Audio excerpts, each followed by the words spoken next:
Got it.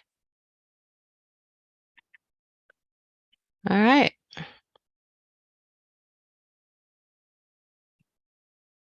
Tell me if I have too much noise in my background, or are you hearing? Nope. Great. Good. No, we're good. All right. I am going to not play it on my own computer though, because otherwise it'll be confusing. Hi, it's good to see you again. It is fantastic to be chatting with you. I know. Like I need to set up the recurring catch up with you. Yeah. Yeah, so it's like a yoga ball, but can be used as an office chair. Ah, okay. So it's stuffed, it's not air, because I have a therapy ball that I use for that. No, it's air. Oh, it's air. Okay. Mm-hmm. Looks very sturdy. It is pretty sturdy. It could probably use a little filling up again, but it's the cover on it is nice and solid. It's a firm cover. Yeah. That's Yeah. Cool. Yeah. So give me a little scoop. What's been I asked you like what had you be on this call today? So maybe you can sort of say again for whoever might be listening now or later. Well, first and foremost, your availability to chat. I'm just like, oh, Jade's available to chat. That's me. I'm in. I'm like, I'm in there because sometimes, life and stuff, right? So, yeah.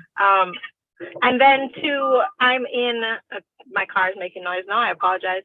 I'm in a lot of conversations that, like, do this with the conversations you're having. It's like they either sometimes run parallel or they are crossing over. There's a sense of similarity, and so I just continuously feel curious about your thoughts on some of the things I encounter, the things I'm curious about.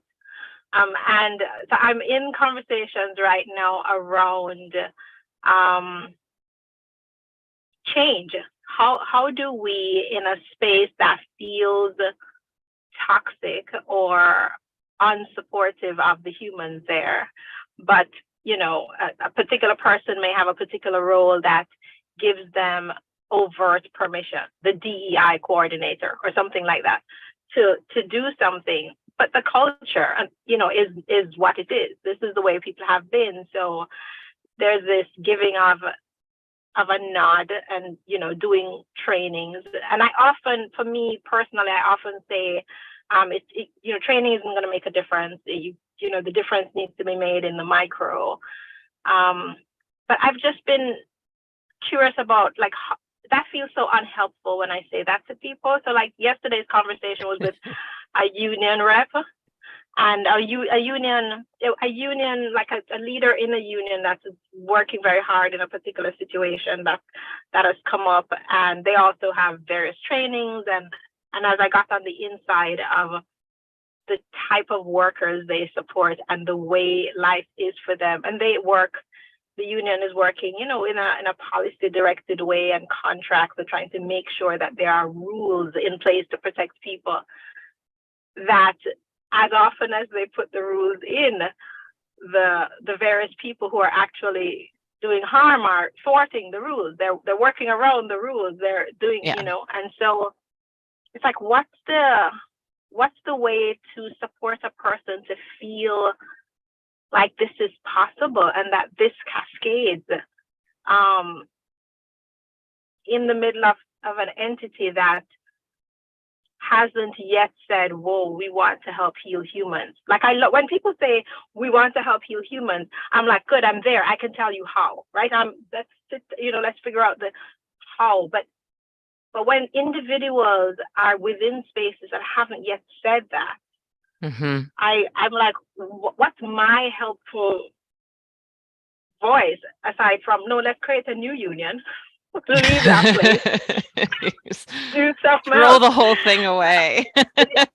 Burn it down, and so and I don't, burn it down isn't the solution for everything, although there's a fair amount of burning that's needed.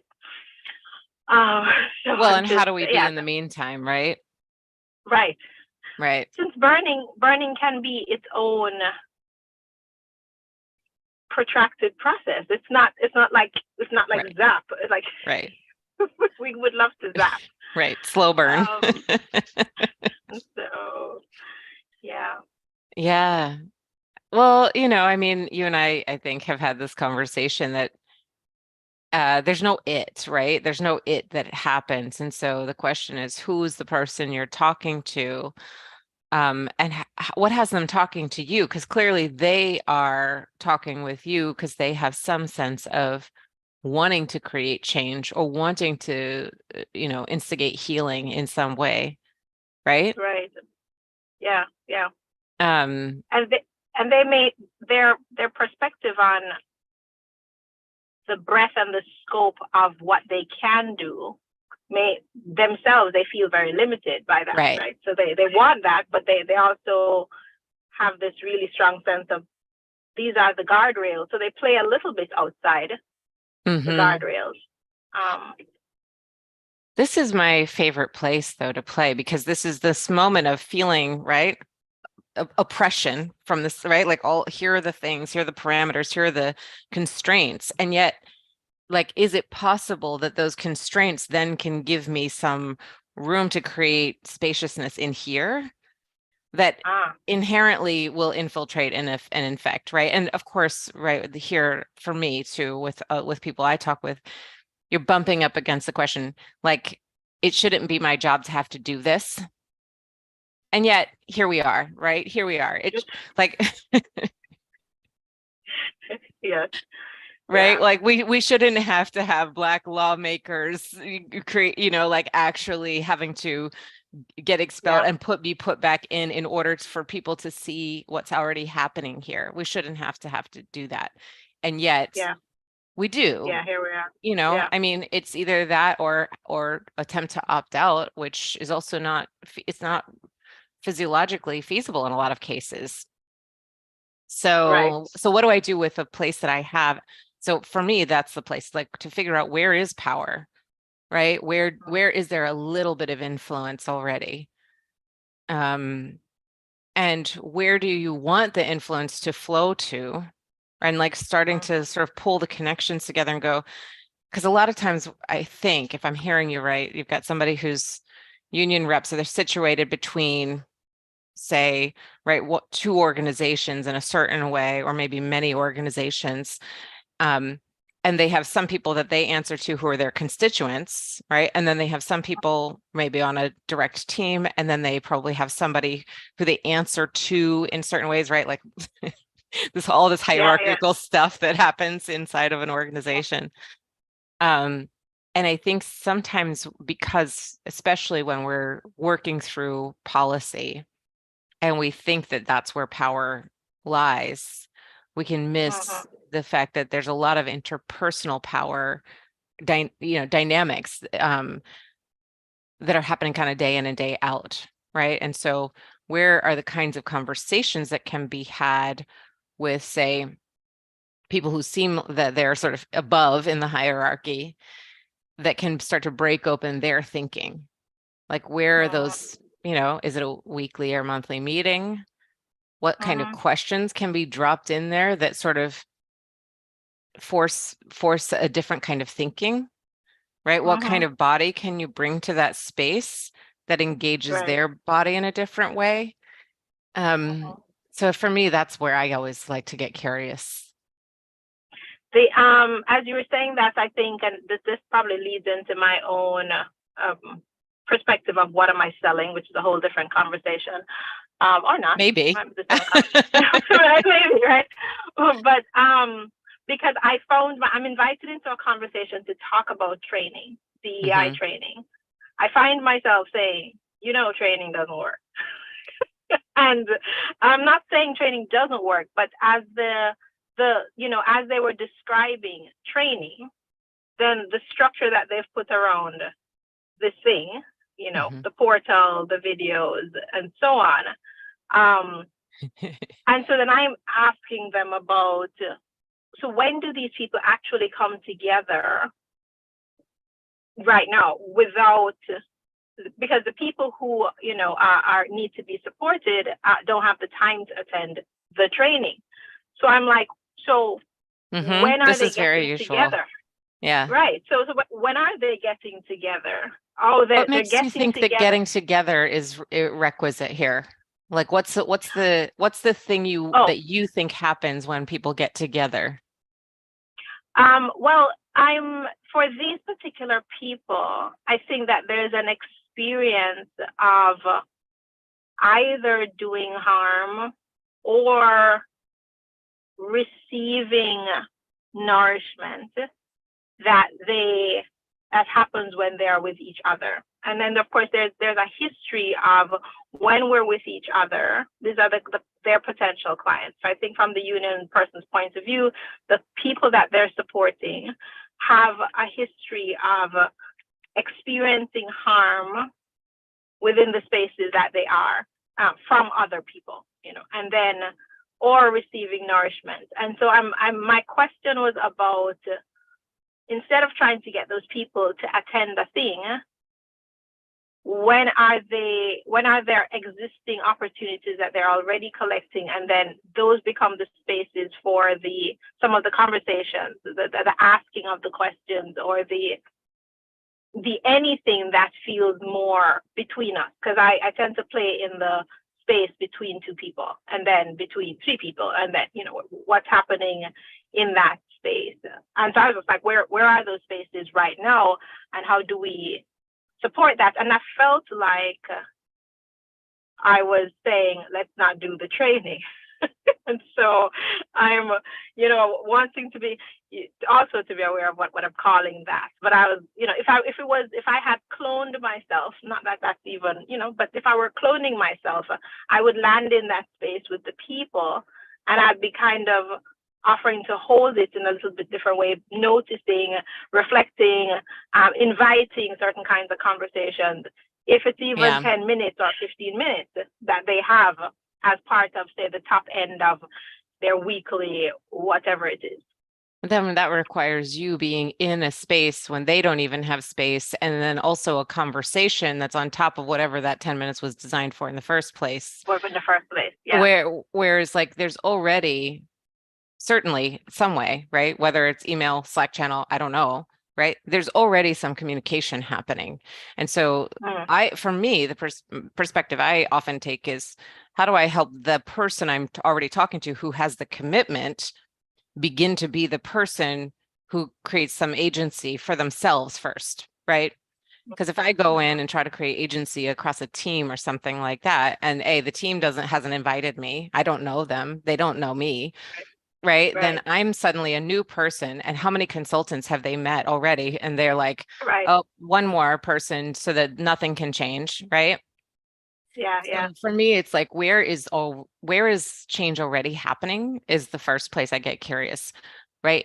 I mean, you said something like when they do get together, there's either harm or nourishment. Where's that perception coming from? What's the phenomena? What's actually happening in that moment? But also, why the hell would they want to get together more if they never know whether or not it's going to be harm or nourishment? And I'm not they setting don't them want up for that. that. I'm not, and I'm definitely don't want to be in the room when that shit happens either. Right? Like, I mean, maybe, but you're right. But more for me, it would be like more, how does the person I'm already talking to find their own power and agency to be the presence that you're talking about, right? Because they're already in that room. So what's the place where they take that 10 minutes and cultivate a slightly, it's maybe even inside of the conversation they're already having, and they just tweak it a little bit by going, okay, what's our commitment to how we have this conversation, right? Because I'm hearing harm and I'm hearing nourishment. Are you committed to harm or nourishment? Are we willing to flag each other when how do we even know what is harm, what is nourishment? But you have to design that conversation with that person to hear what they're saying. What is even harm? What do they mean by harm? Or what are they hearing that people are calling harm, right? Or what are they hearing that people are calling nourishment? Can we do more of that?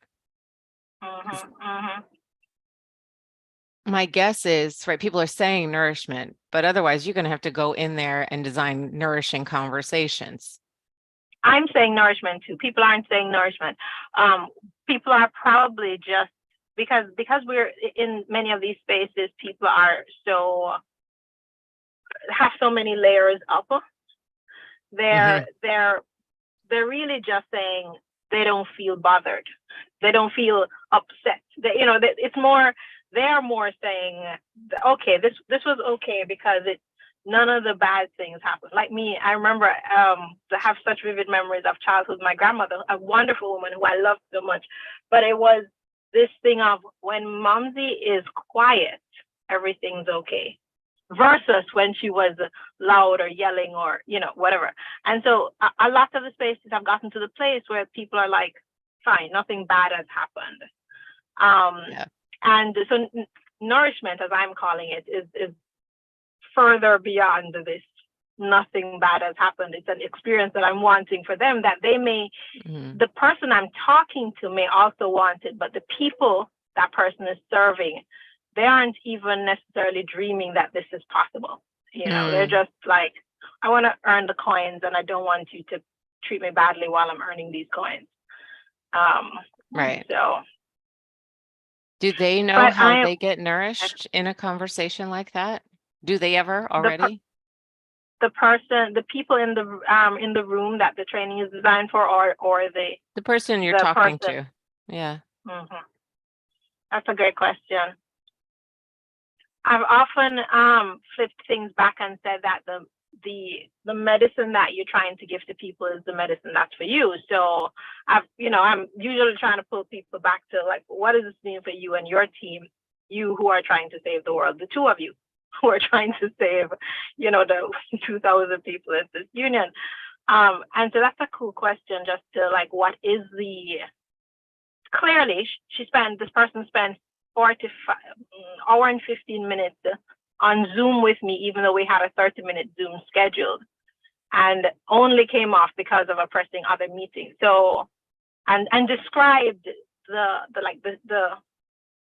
there was something in the conversation that had her and her assistant just stay. And so I could explore just what's the stuff that feels life-giving for her, and how does she know? My perspective is always to come to the simplicity of body, because otherwise you're going to be trying to figure out, like, what are the cues that make her feel blah, blah, blah. And that's all out here. But rather than just going, oh, right now I feel a little bit more ease, more spaciousness, whatever, right, in my body. Right now, how do I feel? Right. And I do that in the conversation of, like, right, like, okay, you're talking about, like, where did you get maybe in that hour and 15 minutes? Where did you have some sense of possibility in your body? Do you remember? You're talking about the physical sensation, or what was happening? For you, like, yeah, like, when did you feel like, oh, here's a possibility? Like, for me, that feels like a little bit of like an opening and a lightening, and like maybe a moving forward, but not like a let me figure out kind of moving forward. Yeah, it's a kind of spaciousness in my head.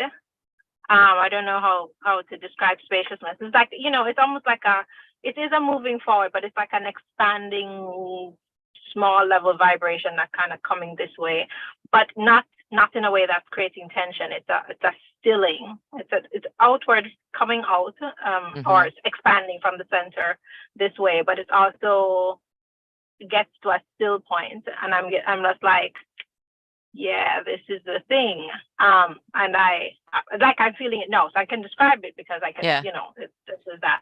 Are you remembering it now from a point in that conversation? I don't remember which point, but I remember that I felt it because I recognize it. I bet you do. You think I remember it at which point? Yeah, I think if you take a moment right now and feel that sensation, and maybe you have to think, what's the contrast feeling? Right? What was the tension feeling? What was actually happening in the conversation? What were the words they were using, or what were they talking about generally?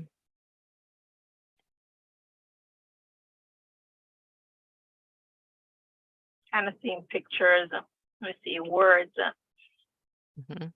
I think it's when the conversation shifted from, because I came into the conversation late, and so I was listening to things that felt high task. And so I was just kind of being patient at the same time, feeling feeling not super alive, but okay. I started paying attention. And then there's something that shifted from the mechanics of their work into like something more of a philosophical place. So like she talked about brave spaces, and I was like, great. Not that the language mattered, but I remembered feeling, ooh, here's a spot. This is like a little portal. It was something was opening up, and I wrote down brave spaces because I then wanted to interrogate with her. What's the, in the 6 hours of Zoom meetings she's having every day, what's the thing that she's doing, to kind of do this versus, teaching people to hold brave spaces. So I remember that part, it came up, and that there was a moment of possibility when she talked about specific required experience for the people in the union at their jobs. That specific experience, it was a new thing that was required by contract. And I was like, ooh, there's something here that can be made alive. It's on the contract. And so I was like, ooh, how do we build back from that thing, since they're doing it because it's on the contract, but they're doing it in the kind of way. So those two moments, Is this where the training? Is this where the training came in? Is this what the training is about, or no? That's something else. No, that we started with describing she just started with describing the DEI training, but this is just like a mining conversation anyway, to look for synergy and interest and where their support is what support they need. So it just moved into the philosophical space because I started mining for what's actually, where are people actually, where's the juiciness? Just moving away from where the experience is actually happening, that people, where change, where the interpersonal change happens. Yeah. Interesting. Did you notice anything different about them as they were doing that? Were they able to stay in that sort of space of possibility, or did they go immediately back into, but here's how the policy pans out or works, or?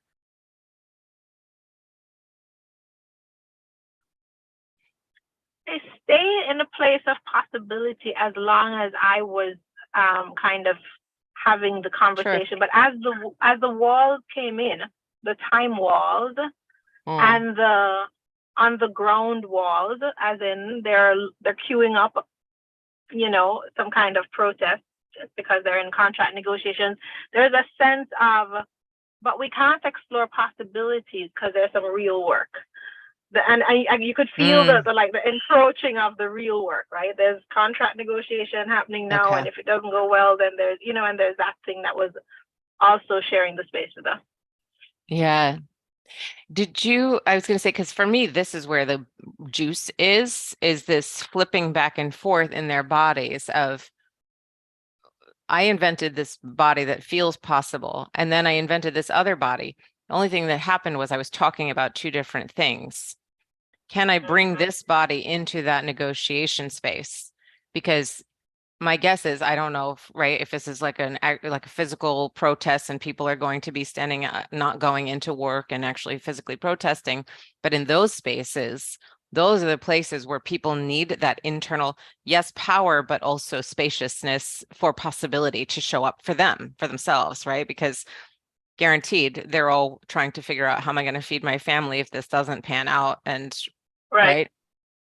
And so how do you hold both the paradox of yes, being firm, but also being soft enough for for your internal spaciousness to keep seeing where the possibilities might be? Yeah. And I think I think that contrast is I guess where we could pull this part together, because I feel like that's the contrast that I need to hold, like for myself, right? How do I put small humans? I don't have small humans anymore, but how do I put my humans who into spaces that I was like, my little one wants to be in spaces like this union support. And I'm like, no, these people are awful. And at the same time, there's the sense of this could be amazing. And that flip flop inside me as I think about him. And since I'm always talking about the fact that the medicine for me, medicine I offer other people is medicine for me. And I'm just, like, what's the both and between this saying this is awful and we shouldn't have to, and yet here we are, and it's kind of unifying, like. I mean, I think about it and there's a part of me that's going like, what has you not trust that he's capable of being in the presence of awful without feeling awful, right? Like that's because you're not worried about him facing awfulness in the world. I mean, right. You wish he didn't have to, but right. Am I right that your bigger concern is he will feel awful too? And lose he'll feel awful and lose the thing about him that's, lose his own joy. Yes, yeah. And his own, yeah, right. Yeah. So, and that is, to me, that's the real work. That's the real change work, is because I can't give it to somebody else if I'm not, right? I can't show somebody else how to practice joy in the face of horribleness unless I have a body that actually trusts myself to do that. And I trust his body to be able to do that. And so I guess that's the question, is like, what helps him actually trust himself to do that, such that you could trust him to do that? Without negating, because he is a big proponent of my feelings today are my feelings and I want to honor them. And in so doing, often, sits in a body that doesn't help him to move into the spaces or in the ways that he wants, and then criticizes himself about that. A phenomenon I'm well familiar with. So, all right, how can you hold? Yeah, it's the holding of the two. But even that is an interesting question, because the framing, right? The body I have that frames my feelings are my feelings. Am I really clear that those are my feelings? Because if they're my feelings, doesn't matter what space I go into, nobody can take it nobody can change it. Nobody has a say in it, right? Which means I get to, if I can design my body in this moment or my feelings as I feel them, then who else is designing? If I get into that space, then can it be even a practice space for me to go in and go, oh, look, I've noticed that man over there shouting has now designed my feelings. Okay, I'm going to extricate myself from this situation so that I can go tend myself until I can make sure that my feelings are my feelings again and not his feelings, or not my reaction to his feelings or whatever, right? Like that's the question is, to me, that's the edge of where power, right? And this is for me, this bigger question is, we have this idea that power resides where hierarchy or money or influence or whatever resides. But that is actually what steals the power of the people to actually generate the power to say, I actually don't give you permission to decide how I feel today. I will be joyful and in my power.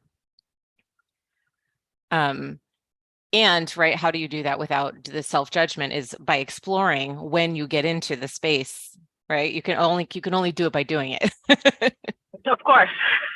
Right. But where the practices maybe, in the day-to-day that are not quite a protest space, but also, right, the discomfort for me, like the juice of it is like, oh, am I shaming myself when I spill my coffee on my shirt?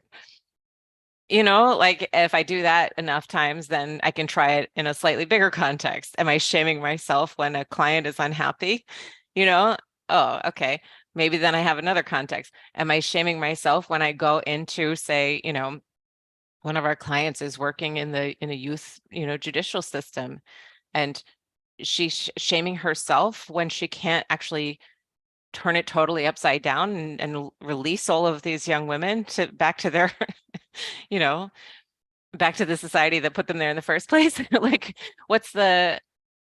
can she both be in the power of, I have capacity to make change, and I'm also a human being in this moment? Does he have places where he can work that edge? I'm not sure if he's consciously working the edge with people right now. He's pretty intuitive and has been navigating a lot of his own, just his growth journey on his own, and then lets me in as you know, as and lets me in quite a bit. But I'm more curious right now about this for me, just as a person that's holding the environment and its effect versus me and my power, or not even versus, and me Right. and my power, and holding how much more work or how much more persistence or whatever it is needed when the environment is a particular way. And so it's not, Yeah. I don't think it's not, they're straight facts. My son would say, those are facts.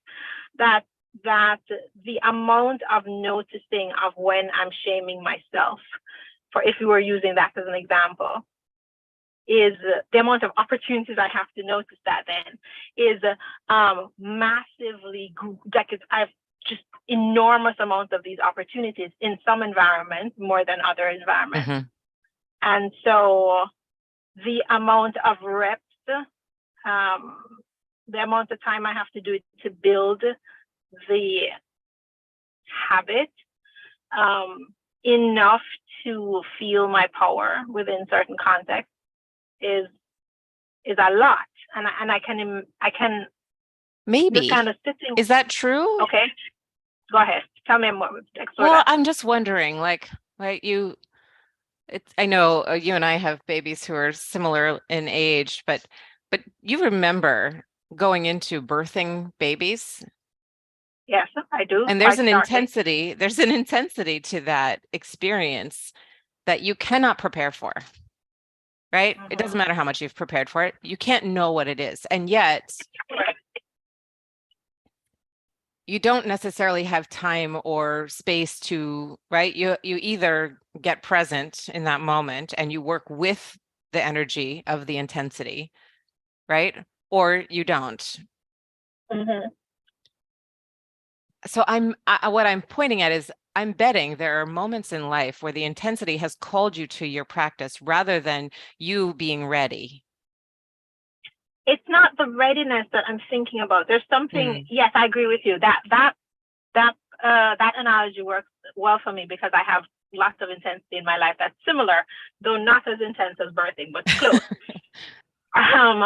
And the thing that leads to the kind of clearly more reps are needed kind of idea is more it would be as if I was birthing a human every day. Because, you know, the three humans with 2 or 3 years apart, that felt like an event. And yeah. Part of how I organized my mind was to see it as something that was bounded and that I would be, yes. And at the end of it, I was having this human that I would enjoy. Although, you know, so there's something about the ongoingness of some types of that seems to need a different kind of, it's required a different kind of shift for me. And especially when in contrast, and I don't think it's fair to say that we can keep ourselves in isolation. In contrast to another human who isn't needing to do these reps as often because their environment isn't inviting them into that level of intensity around survival things as often as mine, or as, you know, a person, whether marginalized identity or other types of things. Yeah, I mean, So, this is the part where, again, right, the spaciousness has to come from the inside because it cannot come, right? This is the same right. question that your potential client is in, is when there's no space, how do I be the space inside and be like each breath is the rest, and the power, right? Each breath is the rest and the power. And so that it's this constant nourishment of self in the moment. I'm thinking about, I think right, because of sort of the like the kinds of intensities, I'm thinking about a couple of places, right? Me like working in places in like detox centers where people are in intensive suffering, right, of all kinds, and all, it's and socioeconomic suffering on top of it in the for me in those cases. And then this client who's in literally going into juvenile Yeah. detention centers. And I remember her talking about going in and them asking her if she wanted to see the isolation rooms. And right. And it's like I don't know if you feel your body even just with the question of it, Yeah. but her in her body going, no, I don't want to see it. And me going, okay, but there's a 10-year-old who has to live there maybe for the next 5 years with the ongoing visiting of that room. If you want her to get out of here with some sense of herself intact, you have to also be able to at least visit it. Yeah. Right. And It's so funny that's this, you yeah. said her body said no, and I felt my body. It was a shutdown. It was like, okay, so we have to go in here. So it was like a, because it's like, Say more. um, it was very faint because it was just imagination. I was just paying attention to the complete blankness of the feeling of feelings that I separated myself at the thought of going into an isolation room so that Oh, I could go. So there was almost oh, interesting. So go, right. So go, but not be present. Find a way, right, as though that's or to possible, be right? present at a distance. And this, this is Yeah. part of also a technique I offer to my kids, to even be observing what's going on for them. For many of my kids, for my children, the volume is too loud for of their own experience in many cases, and to be observing it from a little bit of a distance. So I wasn't conscious that I was going to try to observe it from a distance, but I heard isolation room. I thought about my son, and I just was like, to step in here, I need to not kind of go down the road of what this feels like, because that was the Yeah. pull. So this is where, right, the real work of phenomenologic presence, right? And Mm-hmm. actually going, okay, because this is how, right, how you bear anything is moment by moment by moment by moment by moment. And the question Mm-hmm. is, where the danger lies, right? Where our body starts to have to do all of this other stuff is when the idea of what it means, right? Of what it will become, of what could Mm-hmm. happen starts to come in. And so this is the rigorousness of that, of how do I be in my body and go really like, okay, here's a table, here's a wall, here's a color. It smells like, right? And without even labeling, what does it smell like? Here's the feeling that that smell has in my body.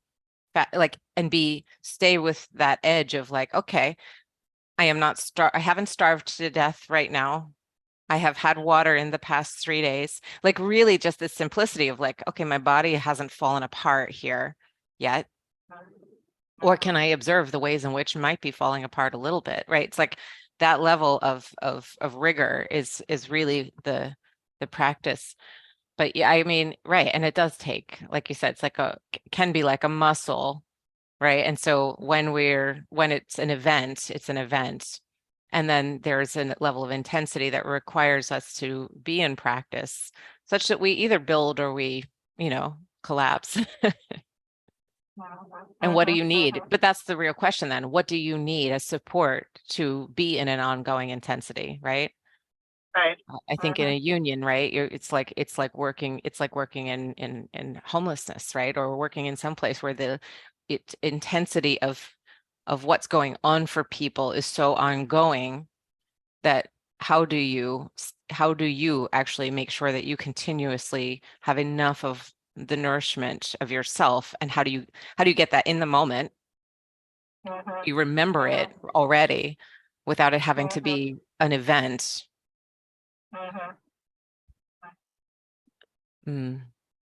Yeah. It is a practice of a lifetime though, right? How do okay, this is what's right in front of me right here, right now. This is who's right in front of me right here, right now. This is what I'm doing here. Yeah. I mean, this is living. This is it's being alive right now.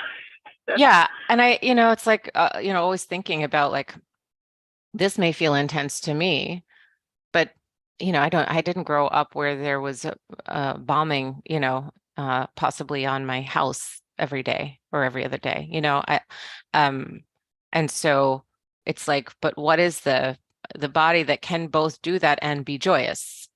Because there are lots of people doing it all over the planet right now, right? Some, some with more sense of self-healing, right? Some people come out having gotten some, I think that the most famous of is, Viktor Frankl coming out with some sense of like self intact in the midst of ongoing intensity, or at least some sense of there being a gift in the suffering or an offering from it. Yeah. Yeah, that makes sense. As you talked about a comparison in intensity, it's also that's kind of grounding too, because I was at the client site, which was a school, and all the things were hitting the fan, and somebody said to me, you're not phased by what did they say? They made some reference to me being calm, and my response to them was, but this isn't. This is the easy part. I wasn't reducing the intensity of what they're experiencing, but I'm just like, I've been in some other moments that were really intense. This is really just noise. It was like when my girlfriend said to me, I don't hear noise. I hear children playing. And, it's like, so there is something to be said about the fact that humans have maintained, as you're saying, all kinds of bodies in all kinds of levels of intensity. And then, so it is about my body in this level of intensity that I deal with, but then also knowing, because what grounds me is, that's what got me through the birthing experience. Generations of people have done this. And so what, helps me get settled is, as you're saying, there are a bunch of humans who are curating a body that sees a gift and feels spacious while. And that's the body, right? Like if we think about the generations, right? How many people have done this before me, but also what's the body that I would have our, collective grandchildren, or one specific, right? Your grandchildren. What's the body that I would have your grandchildren have while in there, and whatever the intensity will look like for them. Yeah. I have to be, I'm committed to, I don't have to be, but I'm committed to cultivating the body in which I would have them be in that moment. The spaciousness that I would have them have while fighting whatever needs to be, or while loving, right? Maybe both simultaneously, right? Yeah. Interesting. I'm glad you're in it. I'm glad you're in the conversations, and I'm glad that they found you. How did they find you? I'm working on a partnership with a friend who, as a performing artist, is just so into his body and into, how we use the body to understand life. And so I was just like, let's work together and do some trainings. We know training isn't the deal, but let's use that as an inroad. This is the question I actually had. I was like, what do they mean by training? Because technically, if you wanted to, you could call what I do trainings, but for me, it absolutely is. The training is well, what body do you know how to invent that will be in service of your grandchildren? such that for me, training is the reps. combination of anything that gets you doing this more often, so that you know, shift in whatever the way is. And being in the space to have the reframing conversation is cool. But so he has a bunch of these connections as tied to the performing arts space that have been very interesting. And also the disability space, because we've both worked in projects associated with whether autism or whatever. And so it's been interesting to pull, as you know, like my own inroad into diversity and equity and inclusion has been through the lens of the variations of quote unquote abilities within people's bodies, and how we use that to define people versus knowing that you know, that's a body that's doing or not doing what person wants or doesn't want them to do. That's different from who's a person. Right. And so that collaboration has been interesting. It's led to a bunch of conversations, and now we're trying to figure out, okay, so where's the money?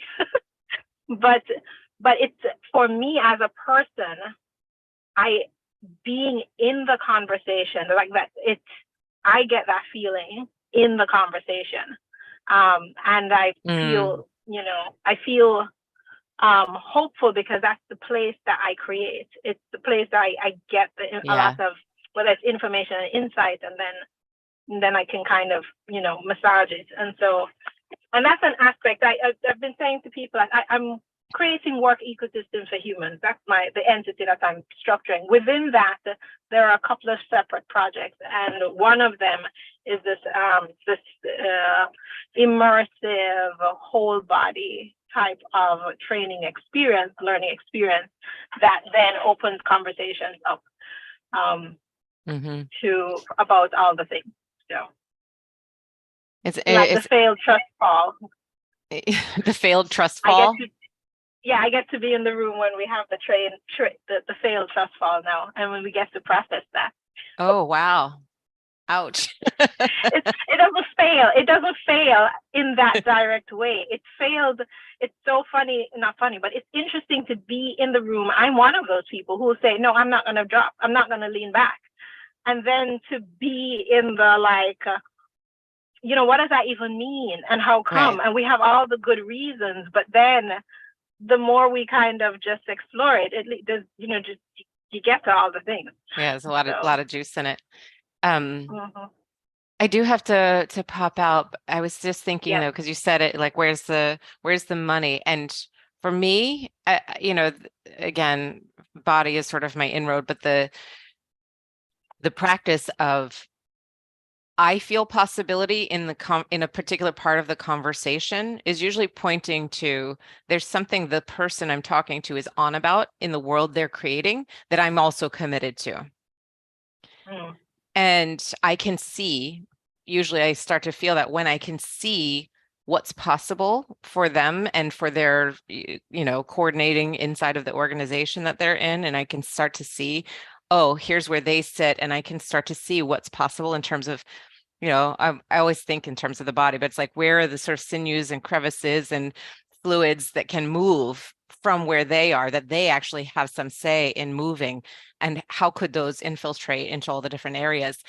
And when I can see that there's a way that I can see that they have the capacity to hook into that, and I can help them see it too, that's actually, the sale is not like, do they need me?